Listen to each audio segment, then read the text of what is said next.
Oh man, it has been a while, hasn't it, Pokemon players? Welcome back to Project Pocket Monster, the series where we go through and we rebalance Pokemon that are underutilized and frankly underwhelming in the competitive aspect of Pokemon. Now, oh my goodness, I don't even know where to start. I did the entirety of rebalancing Kanto sometime last year. I pretty much ended off in like the winter of last year. I think like December sounds about right, maybe like November-ish. So it's been about 6 months since I've actually visited this project. I've always had Johto done. It was just getting around to actually finalizing it, tweaking it, and making it as such for these videos. So today, now, when we go through and we rebalance these Pokemon, there are a number of assumptions that we have to make. We're not changing the type chart or type matchups, so that means Fire is still super effective against Grass. It's still super effective against Steel. Water resists Steel. Water is still super effective against Ground. Ice is still bad. That's all staying the same. The type chart is not being touched. We're not changing the effects of abilities. Keen Eye, bad ability. Prevents accuracy dropping, stays the same. Tangled Feet, bad ability, stays the same. Instead, we're opting to give Pokemon better abilities that also fit them. We're not changing the base power or power points of moves. We are not going to be giving Fire Spin 85 base power, nor are we going to be giving Dynamic Punch 32 PP. Now, this is the most important thing, is that the changes that we make have to fit thematically, and they also have to make sense based on previously established lore or Pokédex entries for these Pokemon. Now, what does thematically mean? Well, we're not going to be giving Quagsire Sacred Fire. As cool as it would be, it doesn't make any sense for Quagsire to be able to learn Sacred Fire, so therefore we're not going to give it Sacred Fire. We're going to pull directly from the lore in order to say, hey, this ability works better for this Pokemon, and it also fits thematically, and it also fits based on what the Pokédex says about this Pokemon, that sort of thing. Also keep in mind, guys, this is a meta without Mega Evolution, Z-moves, or Dynamaxing / Gigantamaxing. So let's just dive right into it, starting right off the bat with Meganium. Now, Meganium is a... of the grass-type starters that have existed over the course of the last 24, 25 years, Meganium is very clearly among the worst. Maybe the actual worst. I'm thinking about it, loading. It's about as bad as Torterra, so I think it's actually worse than Torterra because Torterra actually has shell armor as well as the ground type and that sort of thing. Access to rocks. Meganium is overall bad. It is just a grass type, which in itself is not a very good typing for it to have. Its abilities are lackluster. Leaf Guard, Overgrow, both of those are, Overgrow is not terrible, but it's not really going to help you competitively. But Leaf Guard and not being able to be statused in Sun, like, why would you ever put your grass type out in the sun unless it was going to go fast like Venusaur? You know what I'm saying? Its stats are actually pretty okay. I mean, being a starter, that means that, it's got a pretty decent stat spread. It also has pretty decent like bulk, base 80, 100, 100 HP, defense, def. Means that Meganium is able to take a whole bunch of hits. You see on the screen, Meganium is actually untiered. Now this means that it is in the lowest of the low of competitive Pokemon viability. Nobody uses Meganium, and for very good reason. Now, what does Meganium even do? Normally, Meganium is used as a screen setter, as support. It basically just runs like screens, Giga Drain, and like Synthesis maybe, just to stay alive throughout the course of a match. But other than that, Meganium's not really doing anything. It's got access to Aromatherapy, I do believe, as well as Poison Powder, but there's nothing else that Meganium is really going to be bringing to the table besides just setting up screens and potentially eating a water type attack or, something like that. So, what do we do to Meganium to make it viable? Now, I propose a couple of things. First and foremost, right off the bat, what we're going to do to Meganium is we're going to give Meganium the Fairy typing. It's very, very coveted. Fairy typing is one of the top 3 types in the game, I would say, along with Steel and Water. Grass Fairy is a type combination we've seen a numerous amount of times. We've seen Whimsicott, Tapu Bulu, and Shiinotic. All of those Pokemon function a little bit differently than we're going to have Meganium function. Keep in mind, guys, we're also trying to make these Pokemon more unique in what they do. That way they're not just completely outclassed by another Pokemon who does the same thing, only just better. You know what I mean? So Grass Fairy typing for Meganium makes a lot of sense. Meganium is a friend to nature, as most fairy types are. You see Florges, you see, I was going to say Slurpuff, but that doesn't really work. The Tapus, very, kind of mythical, magical sort of creatures. Meganium has this sort of aura about it, and as well as like the fact that, a lot of other people think that Meganium should be a fairy type. I think it's a really great complement to what Meganium offers as a Pokemon. It also fits thematically, and it also just makes Meganium a whole lot better. Resistances to a number of different types of moves, like fighting, dark, immunity to dragon even, like those are things that absolutely will help Meganium tank neutral hits a ton better in exchange for being weak to steel and now having a 4x weakness to poison, which honestly, all things considered, is not that big of a deal. Now, in addition to this fairy typing, I'd like to give Meganium 10 points to its special attack stat. 83 base special attack is not really that much nowadays. Back then, it wasn't even that great. 10 points to its special attack is really going to help it as soon as it's throwing out Moonblasts, Giga Drains, Leaf Storms, that sort of thing. I think it actually does a pretty decent job of helping Meganium, even though we're not changing its bulk necessarily. The addition of some points into special attack really go a long ways to make Meganium stick around longer, especially considering the moves we're going to be giving it. Now, I think the biggest changes that we're going to make to Meganium lie in its abilities. Now, I've already mentioned Overgrow is an ability that all grass type starters have. It's thematic, it's kind of their thing, so I'm not going to be getting rid of Overgrow, but I am going to be trading off Leaf Guard for Flower Veil. Yeah, so Flower Veil is a really, really incredible ability that if a Pokemon is a grass type or has a grass type ally, the Pokemon cannot get burned, it cannot get paralyzed, it cannot get toxic, it cannot get slept, it cannot have its stats lowered by something like Intimidate, it can still have its stats lowered by something like Leaf Storm, so that's self-inflicted, as well as things like Flame Orb and Toxic Orb, but overall Flower Veil is a really absurd ability, and it actually doesn't exist on any grass types as of right now. The only Pokemon that have Flower Veil as an ability, I believe, are the Florges line as well as Comfey, and neither of them are able to use Flower Veil to its potential. Flower Veil makes Meganium really, really good. Now, Grass Fairy, obviously it's not the best defensive typing, far from the worst, of course, but what this does is it prevents the non-volatile status conditions from actually wearing Meganium down. So Meganium cannot get toxic. Meganium switching into a Scald cannot get burned. This increases Meganium's longevity throughout the course of a battle. Meganium is now a much more viable switch-in to certain things like that. Even though Meganium's more of a defensive pivot slash support class Pokemon, Flower Veil, it's not only thematic, it also makes Meganium have a really, really interesting niche as a grass type who cannot be poisoned nor burned, nor slept, that sort of thing. I think it really makes Meganium really, really cool and really, really good as a defensive Pokemon. That's sort of the reason that I didn't feel the need to buff its stats all that much. Notably, when you look at a Pokemon like Meganium, you think, oh, it's bulky, let's make it do bulky better. And you think, oh, let's throw points into its defense or special defense or HP, but I thought that it would actually make more sense for Meganium to have this ability and leaving its defensive stats the same. So it can still be taken down just as easily by actual moves. However, passive statuses and stuff like that will not be able to hurt Meganium pretty much at all. Now, Aroma Veil also fits thematically, but it's also not distributed to a wide variety of Pokemon. Now, what Aroma Veil does is it prevents the Pokemon from being taunted, tormented, encored, disabled, cursed body, heal blocked, or infatuated. Can you tell I was reading that off the Wikipedia? Because I absolutely was. The big thing is that Meganium cannot be taunted if you opt to run Aroma Veil over Flower Veil.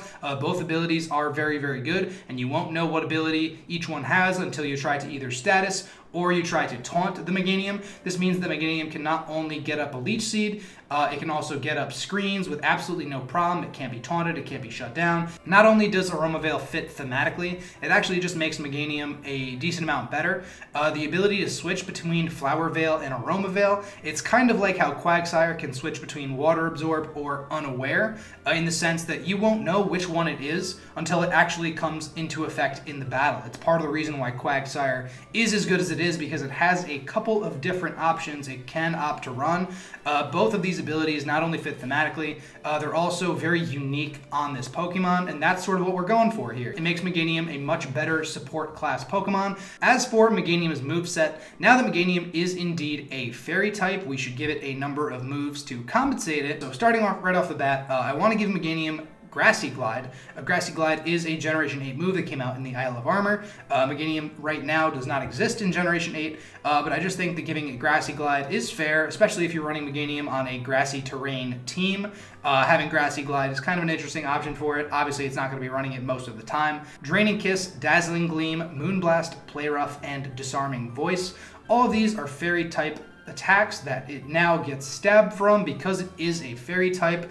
Most notably, Draining Kiss and Moonblast are going to be the ones that Meganium probably will run. Draining Kiss does give it a little bit of longevity, as well as lets it hit things super effectively. It also gets stab off that. And Moonblast is what you're going to go for if you're going for power off of its new and improved 93 base special attack stat. As far as coverage goes, I'm not going to be giving Meganium a ton of moves. I just think that Meganium deserves a move like Earth Power. I think Earth Power fits thematically, as well as, you know, it's just a giant plant. It kind of makes a little bit of sense to me. Setup and support, this is where Meganium really comes to shine. Now, I want to give Meganium Stun Spore. I want to give Meganium Strength Zap. And whoa. We'll get to Strength Zap. But I want to give it Sweet Kiss, Charm, Moonlight, Flower Shield, Aromatic Mist, Misty Terrain, and Floral Healing. Now, there's probably a few questions that you have. One, why would you give this Pokemon that can't be toxic Strength Zap? Well, here's the thing. I think that Strength Zap actually works really, really well on Meganium, most notably because its Pokédex entries state that it literally saps the opposing Pokemon's strength with its aroma. Strength Zap is a move that fits Meganium thematically better than it fits a ton of other Pokemon, just according to the Pokédex, according to the lore, as well as the fact that Meganium does not have the ability to put an opposing Pokemon to sleep besides Grass Whistle. Now, if you'd like, you can run Grass Whistle Shaky Accuracy, a Grass Whistle Strength Zap, you know, Draining Kiss Giga Drain set. Obviously, that's probably not super viable. If Grass Whistle misses, you take an attack. It's not going to look good for you. But that's part of the reason that I did not give Meganium Sleep Powder or Spore or anything like that, is because I thought that a Sleep Powder Strength Zap combo would be a little bit too much for it. But having it only have access to Grass Whistle is totally fine in my opinion.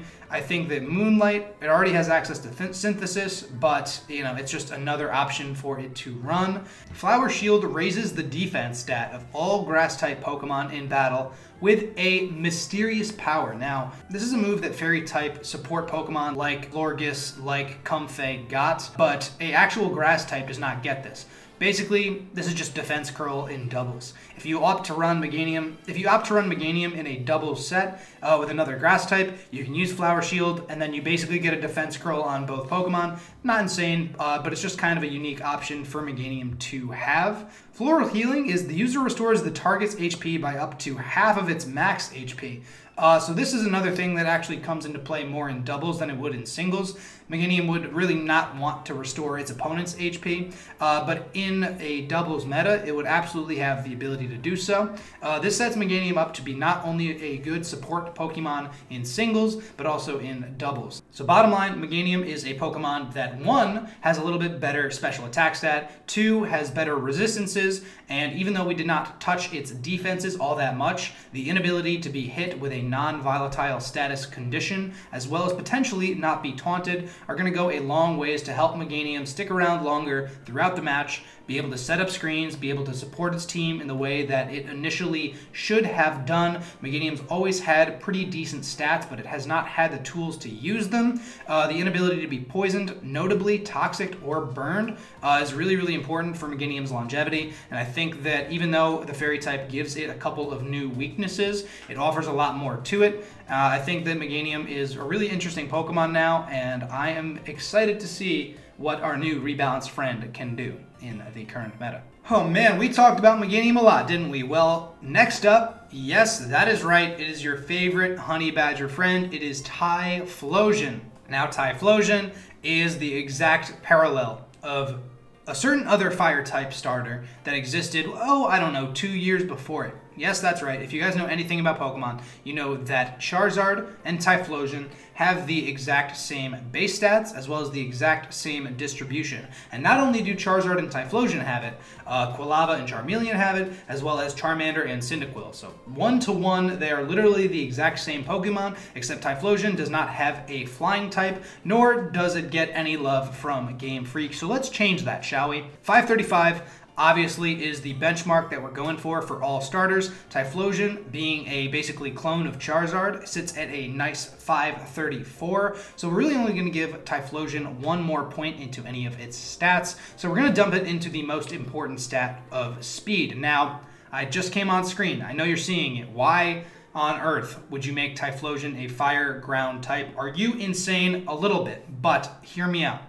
Now, Typhlosion is based on a Honey Badger. A Honey Badger is known for its digging ability. Typhlosion, it's been a notable user of Dig. It got Dig in Pokemon Colosseum, as well as just kind of looks like sort of mongoose, ferret Pokemon. And it also opens Typhlosion up to a number of different possibilities using its stab combination. Now, Fire Ground has kind of been looked at as a bad type combination, but we'll get to why it's not in a little bit. So, Fire Ground, that's basically all that Camerupt or Mega Camerupt has had to use. The only reason that Camerupt or Mega Camerupt has not been able to use it as effectively is because of their speed. So, we're going to dump 1 point into Typhlosion's speed stat, making it have a base speed of 101, being able to outspeed base 100s, and also, if running a Scarf, being able to outspeed base 100 Scarfers is really important when it comes to Typhlosion being able to attack first. I know that sounds obvious, but Typhlosion it's really like a come on, hit the field, blow something up kind of Pokemon, and then retreat and run away.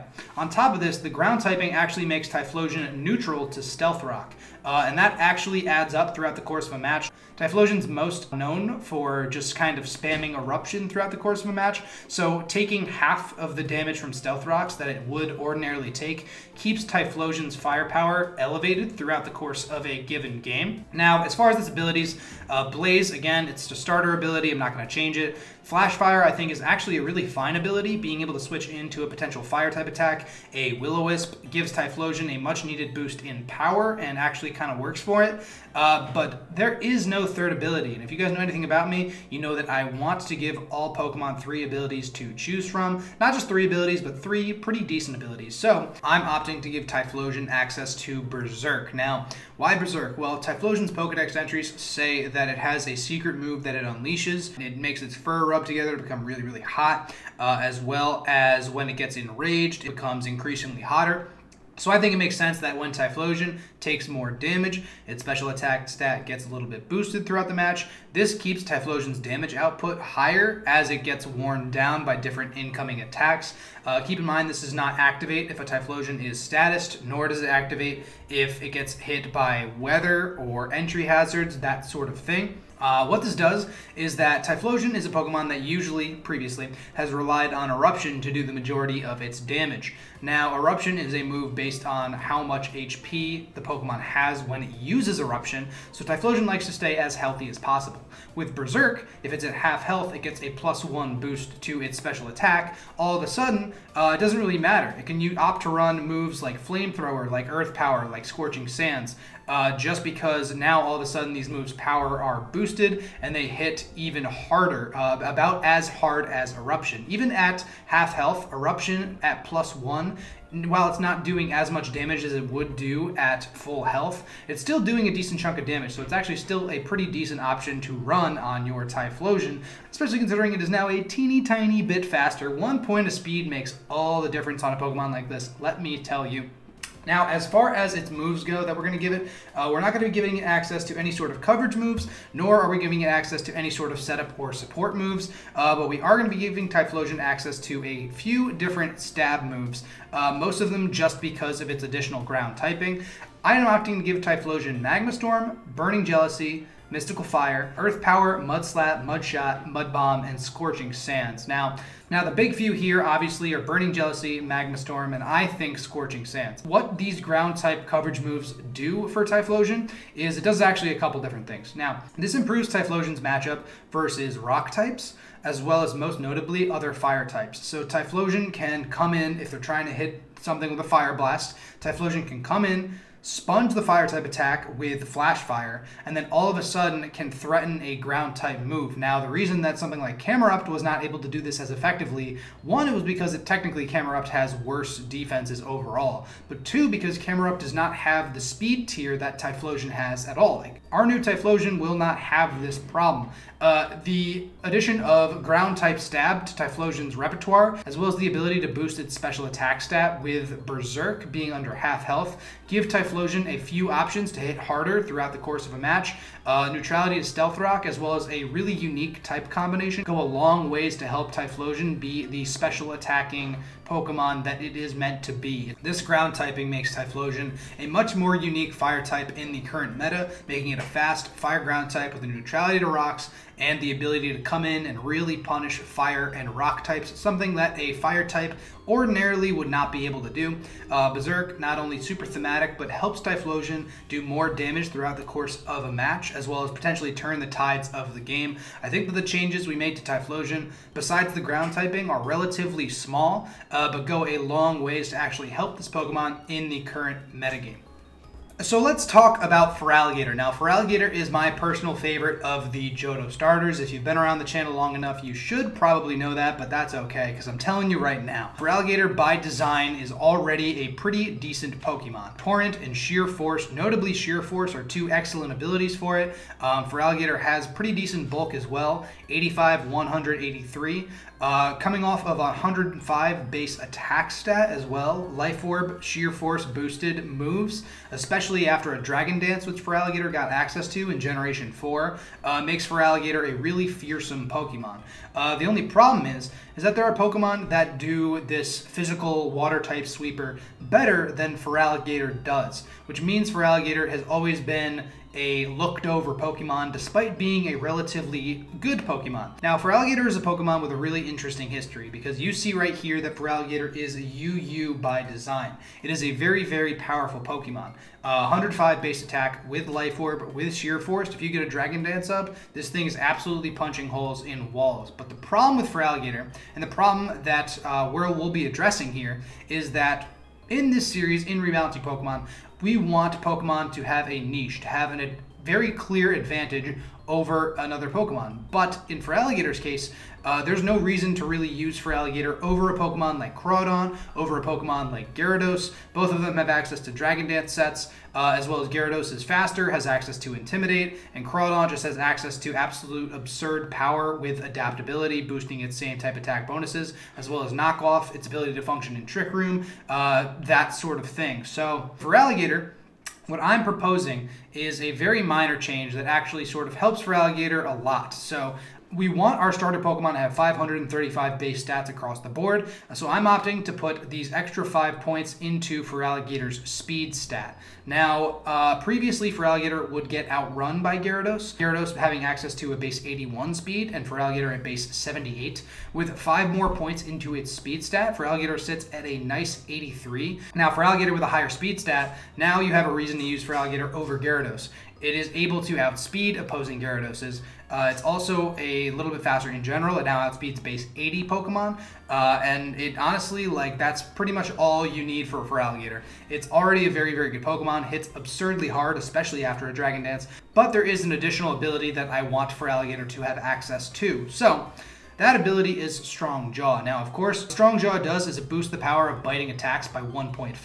Feraligatr already has access to Crunch, but we're going to give Feraligatr a couple of moves that are going to actually help its coverage a little bit, as well as give it access to a couple of neat little options. So we're not going to give Feraligatr any sort of setup or support, as well as no more stab. It already has basically all the stab it needs. It gets Liquidation, it gets Waterfall, it gets Aqua Jet, and setup and support, like it already gets Dragon Dance. That's basically the best boosting move in the entire game besides Shell Smash.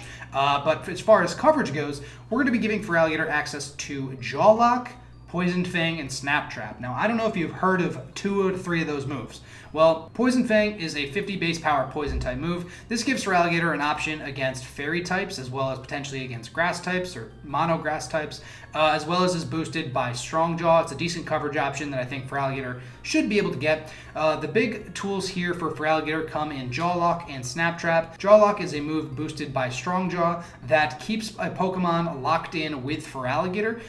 It prevents them from being able to switch in the same essence as a trapping move like Fire Spin or Whirlpool, and that's basically what Snap Trap does as well, except Snap Trap is a coverage move that Feraligatr can opt to run versus water ground types that previously may have walled it before. This means that Feraligatr is able to beat these water ground types, as well as just honestly have another option for other water types, not even water ground types, as well as trap them in and potentially be able to boost off of them.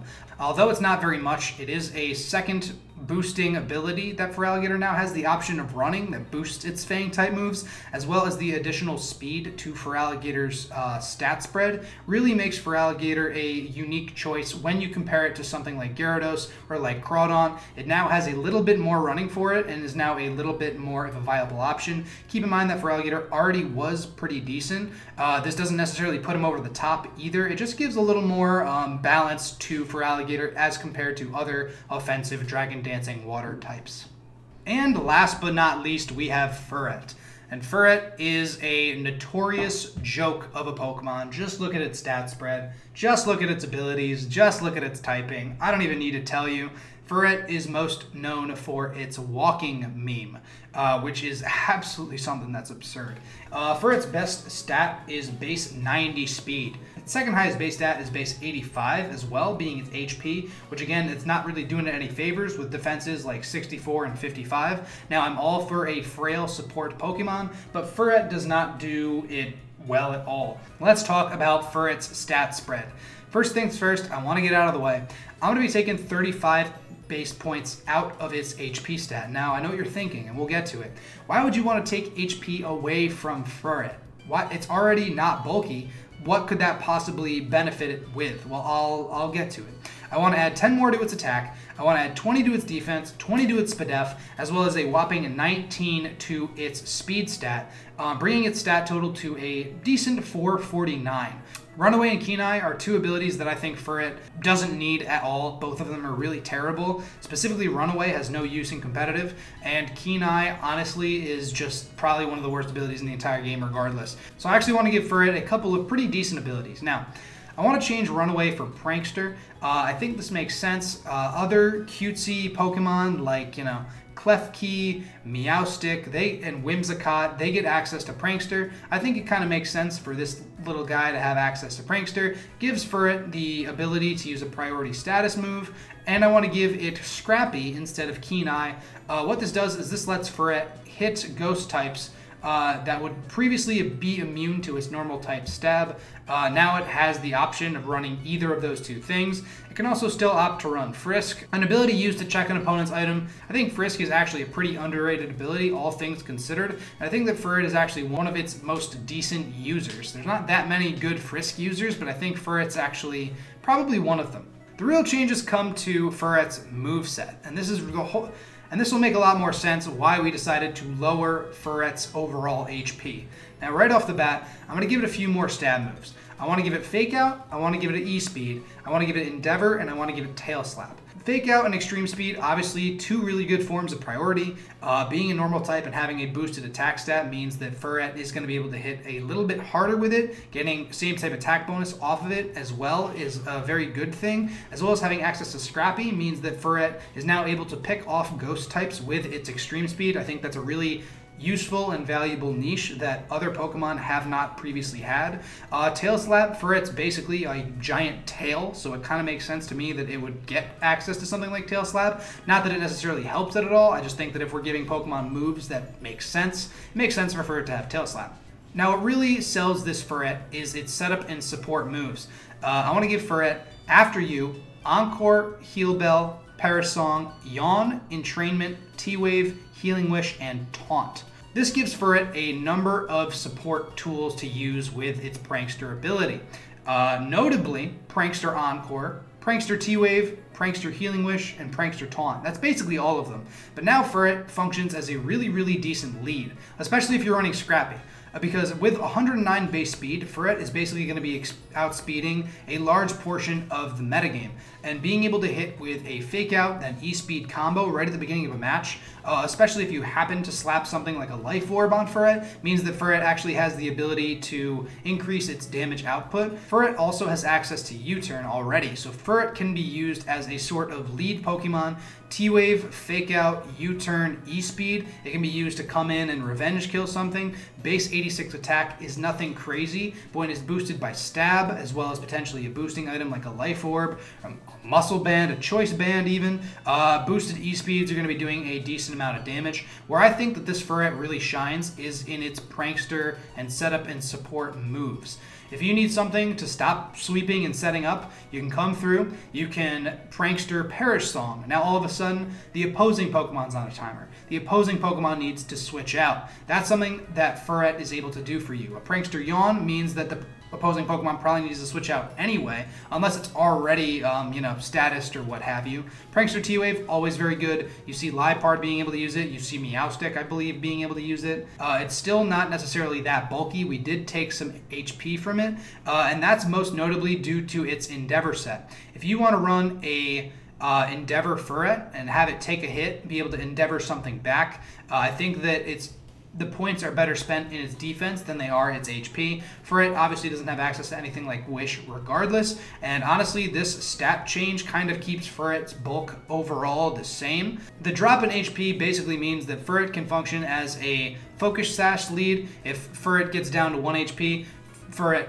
can now use Endeavor on the opposing Pokemon as well as E-Speed. Prankster Taunt, Prankster Healing Wish, Prankster T-Wave, Prankster Yawn, Prankster Perish Song, Prankster Encore. All of these things can absolutely save a game, and they're really unique to Furret as a normal type user of Prankster. Having all this access to different forms of priority means that Furret's able to potentially save a game. It's not going to be putting an insane amount of work. Its stats are still pretty lackluster, but being as fast as it is now is definitely really valuable. Scrappy, in addition, is another fantastic ability you could run on Furret. Being able to fake out ghost types, being able to revenge kill ghost types with extreme speed, or even a pretty strong fake out if you're running a Choice Band or Life Orb or anything like that. I think that gives Furret a really useful niche as a Pokemon that is a stop gag to prevent your opponent from sweeping you. And I think that gives Furret enough of a niche to warrant its use in competitive play without making it too overpowered or too broken. That is Rebalancing Johto. The first 4 Pokemon that we talked about. We talked about the starters, we talked about Furret. Keep in mind, guys, all of this is for fun. None of it is set in stone. If you guys have any ideas on how you'd buff a Pokemon, if you have anything that you like in this video or you would change, feel free to let me know in the comments. I really, really enjoy being able to discuss different ideas that people have about how they'd rebalance Pokemon, how they'd approach these different underutilized, undervalued Pokemon. That sort of thing is really, really interesting to me. Follow me on Twitter at HefTVOfficial, or join the Discord if you want to talk about it a little bit more. If you like different other kinds of content I do as well, consider subscribing because it helps the channel out a whole bunch, a lot. I'm gonna get out of here. Thank you all for watching. Rebalancing Johto, it's back, it's happening. I'm really, really excited to dive back into Rebalancing Johto. I've had these Pokemon rebalanced for a while now. It's just been a matter of getting around to doing the video. So thank you all for hanging out with me. I'm gonna get out of here. Till next time.